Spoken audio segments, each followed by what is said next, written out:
बिस्मिल्लाहिर्रहमानिर्रहीम, अस्सलाम वालेकुम। अब तक जो इसराइल की फोर्स, इसराइल की जो मिलिट्री है, जिस चीज़ को छुपा रही थी वो अब क्लियर हो गया, वो चीज़ें सही है, सामने आना शुरू वाज़ेह हो हो गई और चुका है। इसराइल इस बात पर बड़ा परेशान है। ये जो आपकी स्क्रीन पर रिपोर्टर है, ये असल में एक इंटरनेशनल इदारे फॉक्स न्यूज़, फॉक्स नेटवर्क से इसका सही ताल्लुक है, है। और सूरत हाल ये पैदा होती है कि इसराइल की फौज के साथ खड़े होकर रिपोर्टिंग करना, जो हिम्मत का काम वो है। कहेंगे वही होगा। लेकिन एक अजीब मामला हुआ और हाँ, ये सही सीन है, हुआ कि इसराइल की, यानी ये जो रिपोर्टर था ये लाइव दे रहा था, अपने जो बीपर्स था और ये तमाम चीज़ें, सही है, तो उसके मुंह से सच निकल गया। उसने कहा जी यहाँ पर अभी जो मामला था, हमला हुआ है, उसमें 2 दर्जन से ज़्यादा, 2 दर्जन से ज़्यादा, उसने ये वर्ड भी यूज़ किया है, 2 दर्जन से जायद इसराइल के फौजी मारे गए हैं। और ये बड़ा सरप्राइज हमला था, यानी वो पिछले हमले भूल जाएं, ये अब तक का सबसे बड़ा सरप्राइज हमला था। अब मिसाल के तौर पर सोचिए ज़रा कि अगर एक इंटरनेशनल इदारा जो कि पूरी दुनिया के अंदर काम करता है और उसका ना तो मुसलमानों से कोई ताल्लुक है, अगर उसका रिपोर्टर खड़े होकर ये बात कह रहा है कि यानी 2 दर्जन से शायद 30-35 के करीब लोग मारे गए हैं, तो इसराइल, आप अंदाजा कर लें, ये डेली बेसिस पर उनके साथ हो रहा है, डेली लेकिन बेसिस उन्होंने पर तो कई गुना उनके ज़्यादा तीस लोग को चालीस मार दिया फौजी ना, मारे शहीद जा कर रहे दिया हैं। है। यानी आप अंदाजा नहीं कर सकते कितनी बुरी तरह उनकी फौज इस वक्त भाई तितर लग तो बितर नहीं हो रहा, रही है। अब लगता है और गलत उन्हीं चीज़ के बता रहे सामने, हैं। उन्हीं के साथ खड़े होकर उसने बात की। इसीलिए अब इसराइल ने फैसला किया है कि जो रिपोर्टिंग होगी वो लाइव नहीं होगी, या तो अगर आपने कहना तो जो हम आपको बताएंगे आप वो करेंगे, बल्कि आप रिकॉर्डेड चलाएंगे। और इस सारी सूरत हाल में जो हमले हो रहे हैं, ये सबसे पहले ये ताज़ा मनाजिर हैं, ये असल में जो उन्होंने मनाजिर जारी किया हमास की जानिब से, सही है, वो एडवांस मिसाइल सिस्टम इस्तेमाल कर रहे हैं और जो उन्होंने खुद बनाया है, और उनके पास कोई लेबॉर्ट्री नहीं है, कोई चीज़ नहीं है, और वो कह रहे हैं कि हम इसराइल के टैंक्स को तबाह कर रहे हैं, उनकी बिल्डिंग्स को उड़ा रहे हैं, उनके फौजियों को उड़ा रहे हैं, उनकी जंगी गाड़ियां उड़ा रहे हैं। और सबसे बढ़कर उनका, हमने अब तक का जो 60 अरब डॉलर्स तक का नुकसान कर दिया है जो इस जंग के अंदर उन्होंने, यानी पिछले चंद दिनों में बहाया है। आप यहाँ से अंदाज़ा कर लें कि शायद $1 लाख के करीब उनका एक मिसाइल होता है जो वो इस्तेमाल होता है। यानी उनके पास मिसाइलों की भी कमी है, आयरन डोम मिसाइल भी नहीं रोक पा रहा। अब इस सारी सूरत हाल में ये सारे परेशान बैठे हैं। एक चीज़, एक बड़ी गलती हो गई इसराइल से, और वो बड़ी अजीबो गरीब तर्ज की गलती हो गई है। इसराइल की एयरफोर्स ने एक बड़ा अजीबो गरीब काम किया है कि उसने गलती कर दी और उसने दुनिया को बता दी तस्वीर पोस्ट करके। अब आप देखेंगे कि इस तस्वीर में क्या है, एक हेलीकॉप्टर ही है ना, यह हेलीकॉप्टर नहीं है। इसराइल से गलती से इतराफ हो गया कि उसने फलस्तीन के अंदर कत्लेआम कर रहा है। और वो किस तरह, ये असल में ये बात तो इसराइल छुपी की छुपी नहीं है। एयरफोर्स के अकाउंट से उन्होंने 250 एक से ऊपर तो तस्वीर जो है पब्लिश मुसलमान की है। शहीद हो चुके ये हैं, जिन्होंने इसराइल का बच्चे वगैरह अपाचे का इंतजाम हेलीकॉप्टर किया। है जो कि थर्मल वेपन, जी हाँ, थर्मल वेपन ले जा रहा है। ये जहां पर आप सर्कल देख सकते हैं, ये थर्मल वेपन है और थर्मल वेपन वो इस्तेमाल कर रहा है, जबकि दुनिया के अंदर जो जनीवा कन्वेंशन के मुताबिक आप ये थर्मल एम्यूनेशन ये इस्तेमाल नहीं कर सकते, किसी सूरत आप इस्तेमाल नहीं कर सकते। जो वार क्राइम इस वक्त इसराइल ने कर दिए गजा के ऊपर, इन्होंने वहां पर थर्मल एम्यूनेशन इस्तेमाल किया है। और असल में इससे होता क्या है कि ये जब वो हमला करते हैं तो इससे इर्द गिर्द आपके जो लंग्स होते हैं उन पर प्रेशर आता है और वो लंग्स आपके तबाह हो जाते हैं, यानी आपके गुर्दे, आपकी चीज़ें, और ये इसके इस्तेमाल पर पाबंदी आयद की गई है। और इंटरेस्टिंग मामला देखिए ज़रा कि इसराइल से खुद ही ये बात निकल गई है कि हम ये इस्तेमाल कर रहे हैं और उन्होंने फौरी तौर पर इसको डिलीट कर दिया है। ये अब तक का सबसे बड़ा इसराइल को झटका लगा है और इस सारी सूरत हाल में पूरी दुनिया इन पर लान तान कर रही है। लेकिन चूंकि इस वक्त फलस्तीन की आवाज़ को सुन नहीं रहा, आवाज़ तो पूरी दुनिया में जा रही है, कोई सुनना लेकिन नहीं चाह इसराइल रहा। को कोई रोक नहीं पा रहा। वरना ये इतना बड़ा आप यहाँ से अंदाजा कर लीजिए, तो क्राइम कुछ भी नहीं है जो इसराइल ने आज से क्या किया है। आप जानते हैं कि इसराइल एटमी ताकत है, अच्छा, लेकिन इसराइल ने कभी डिक्लेयर नहीं किया कि हम लोग एटमी ताकत है। आप उनसे जब भी उनके कोई मिनिस्टर या उनके आर्मी चीफ या उनके साबिक वजीर आजम किसी से पूछेंगे तो वो डिनाई करेंगे। या ये कहेंगे, गोलमोल सी बात करेंगे, ना एक्सेप्ट करेंगे ना डिनाई करेंगे। क्यों?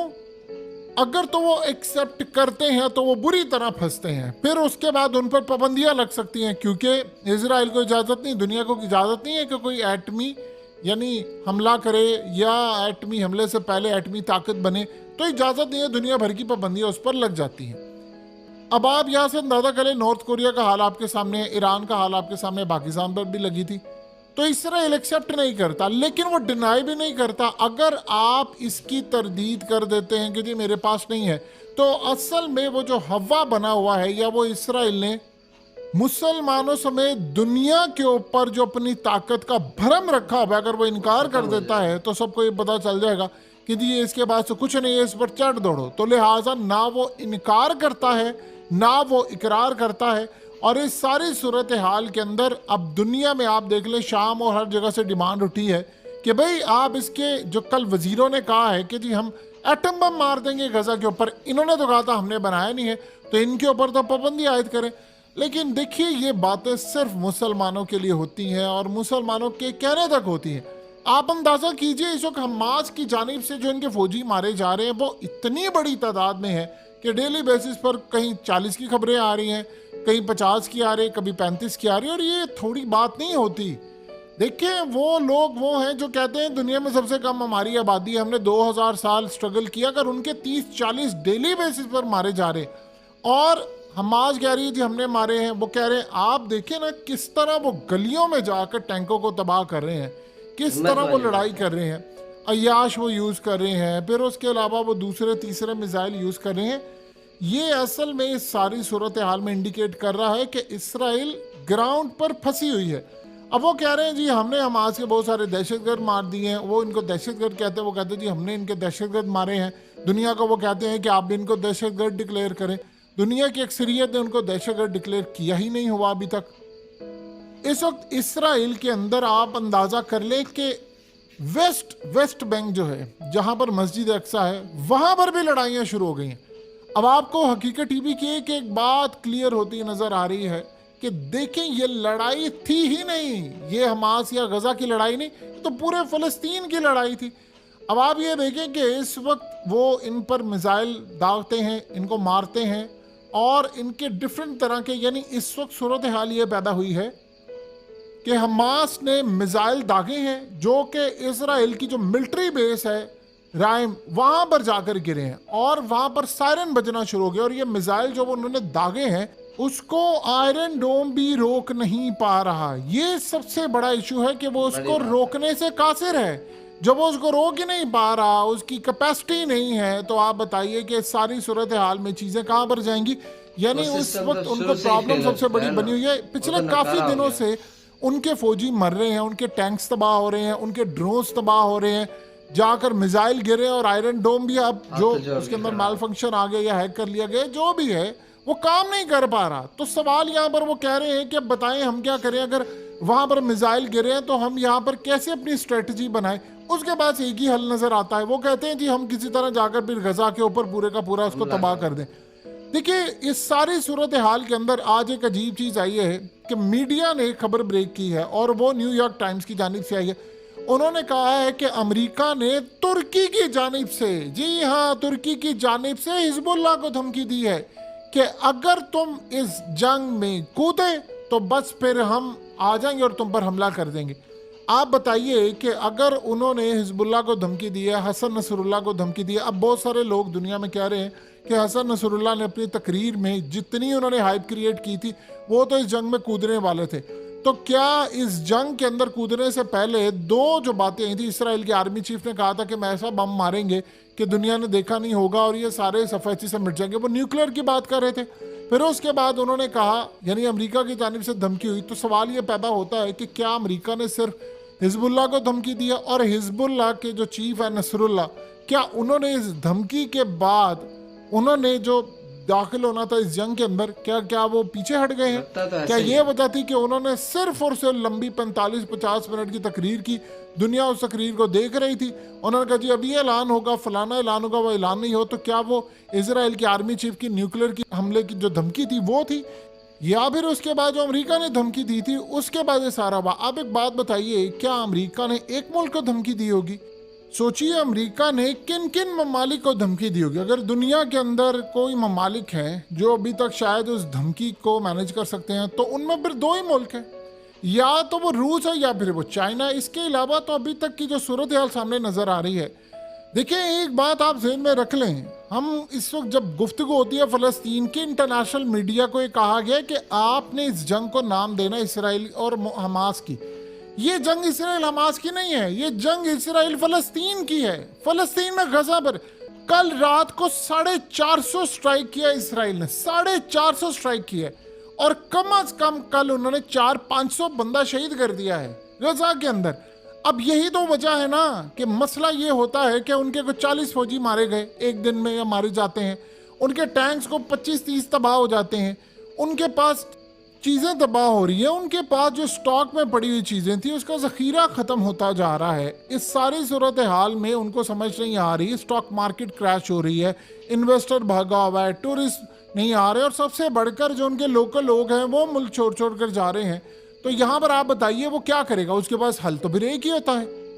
आप एक बात बताइए, दुनिया में इस वक्त डिस्कस क्या हो रहा है? दुनिया में एक चीज़ इस वक्त मेनली डिस्कस हो रही है, वो है कि गजा के ऊपर इसराइल बमबारी कर रहा है, फुटेजेस आ रही हैं, डाटा आ रहा है, लोग बेचारे शहीद हो रहे हैं, बच्चे शहीद हो रहे हैं, औरतें बूढ़े सब लोग शहीद हो रहे हैं। आप बताइए कि अगर ये खबर ना आए, अगर वो स्ट्राइक ना करे तो खबर क्या आएगी? इसराइल के 30 फौजी मारेंगे, जिस तरह ये रिपोर्टर कह रहा है कि 2 दर्जन से ज्यादा मारे गए, फिर ये खबर आएगी कि इसराइल के इतने टैंक्स तबाह हो गए, फिर ये डिस्कस हो रहा होगा कि जो फुटेजेस हैं जिसमें उसके टैंक तबाह हो रहे हैं, उनकी चीजें तबाह हो रही, फिर दुनिया में ये चीजें दिखाई जाएंगी। फिर उसके बाद दिखाया जाएगा कि इसराइल की आर्मी कैसे ग्राउंड पर लूज हो रही है। उसको ये मंजूर है इसराइल को कि दुनिया के अंदर ये आप बात कर लें कि इसराइल ने बच्चों को मारा है, गजा के अंदर तबाही की है, फलाना की है। उसको ये काबिल कबूल नहीं है कि आप ये गुफ्तगू कर ले दुनिया में कि इसराइल की फौज ग्राउंड पर नाकाम हो रही है, उसकी पॉलिटिकल फोर्स नाकाम हो गई है, इसराइल नाकाम हो रहा है, उसकी एयरफोर्स नाकाम हो रही है, या वो जिस तरह थर्मल की तस्वीरें लगाकर पैचे हेलीकॉप्टर के साथ वो दुनिया को दिखा रहा है कि मैं बदतरीन जुराइम कर रहा हूं। ये जो जुराइम होते हैं ये मुसलमानों के लिए होते हैं। अफगानिस्तान में अमेरिका ने कितने जुराइम किए बताइए, आज से कितनी सजा हुई? इन्होंने अल जजीरा के रिपोर्टर्स को भी मारा माजी के अंदर, कितने रिपोर्टर्स मार दिए, और बाद में एडमिट कर लिया, और साथ एक और भी बात कह दी कि हम उनको सजा इसलिए नहीं देंगे कि जंग में तो मारे ही जाते हैं। ये सिर्फ मुसलमानों पर अप्लाई होता है कि आप जाएंगे और आप ये करेंगे, आप वो करेंगे, फलान। मुसलमानों के अलावा दुनिया में कोई भी करे, अमेरिका करे, तो वो उनके ऊपर तो कोई अप्लाई नहीं होता। इसराइल दुनिया में बदतरीन काम कर रहा है। अब आप ये देखें कि इस वक्त मामला काफ़ी हद तक ख़राब हो रहे हैं, लेकिन ऐसा लग रहा है कि सब ने एक खामोश अंडरस्टैंडिंग कर ली, जिसे कहते हैं खामोश एग्रीमेंट, कि कोई बात नहीं, जो होता है हो जाए। देखिए कल उनके वजीर ने जो बात की, उसके बाद आज मुसलमान पैनिक में है, बहुत सारे ममालिक आज पैनिक में है।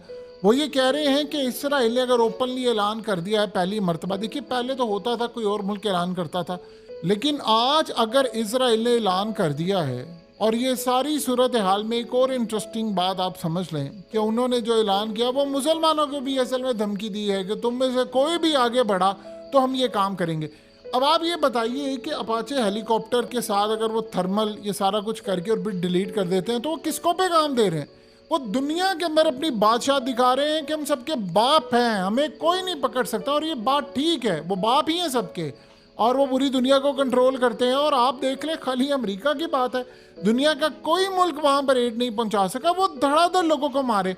रात को आप देखते हैं तो मिसाइल उन पर हमास के लोग दागते हैं, और वो कुछ मिसाइल पकड़ पाते हैं, कुछ मिसाइल वो नहीं पकड़ पाते। लेकिन सवाल यहाँ पर ये पैदा होता है कि कुछ मिसाइल जब वो नहीं रोक पाते, देन व्हाट नेक्स्ट क्या होता है? वो जाते हैं और फिर जाकर वो हमला कर देते हैं मुसलमानों के ऊपर, और फिर फलस्तीनियों को मारते हैं। ये अब तक की उनकी सूरत हाल चल रही है। आप इसको कैसे मैनेज करेंगे? सवाल ही पैदा नहीं होता कि इस बात को हम लोग समझ पाएं कि किस तरह वो दुनिया के अंदर अपनी बादशाह दिखा रहे हैं। लेकिन एक बात तय है कि इसराइल ने ये काम करना है, जब उसको लगेगा किसी भी लम्हे कि वो जंग हारा है तो वो दो काम करता है, या तो वो जंग रुकवा देता है, जब उसको लगेगा कि मुकम्मल मेरी तबाही आ रही है तो वो किसी भी मुल्क पर एटमी हमला कर सकता है, और वो ये करने को तैयार है। जिन्होंने दूसरी जंग अजीम छेड़ दी थी, हमला करवा दिया था अमेरिका से, जिन्होंने पहली जंग अजीम छेड़ दी थी, वो दुनिया में कुछ भी कर सकते हैं। और इस दफ़ा जो जंग है उसमें आपने देखा कि कैसे हम लोग गज़ा की मदद नहीं कर पा रहे, और ये बात उनको समझ आ गई है। तो दोस्तों ये थी रिसेंट अपडेट जो है वो गज़ा में जो है इसराइल और फ़लस्तीन पे जो जुल्म कर रहा है, ठीक है। तो उम्मीद करता हूँ कि ये आपको जो है मालूमात जो अच्छी लगी होंगी, ठीक है। तो मुसलमानों पे बहुत जुल्म हो रहा है, ठीक है, लेकिन कोई भी आगे बढ़कर इनकी मदद करने को तैयार नहीं है, ठीक है। और क्योंकि सभी डरे हुए हैं, पता नहीं क्या है, कुछ भी जो है वो मुसलमान बहरहाल हिम्मत नहीं कर रहे। तो उनको जो है वो दूसरी मदद तो बड़ी बात है, साइड पे रख दें, ठीक है। उनको तो खाने पीने की अशिया भी अवेलेबल नहीं है, ठीक है, अस्पतालों में दवाइयाँ अवेलेबल नहीं है। तो वहाँ पर बहुत बुरे हालात हैं, जो है अल्लाह ही उनकी मदद करे, ठीक है। बाकी जो है वो लोग तो मुसलमान जितने भी हैं, ठीक है, परेशान हैं, उनके बारे में दुआएं कर रहे हैं, ठीक है। लेकिन दुआओं से तो खाली काम नहीं चलता, तो कुछ ना कुछ प्रैक्टिकली भी करना पड़ता है। बहरहाल अल्लाह ताला उनकी मदद फरमाए, ठीक है। तो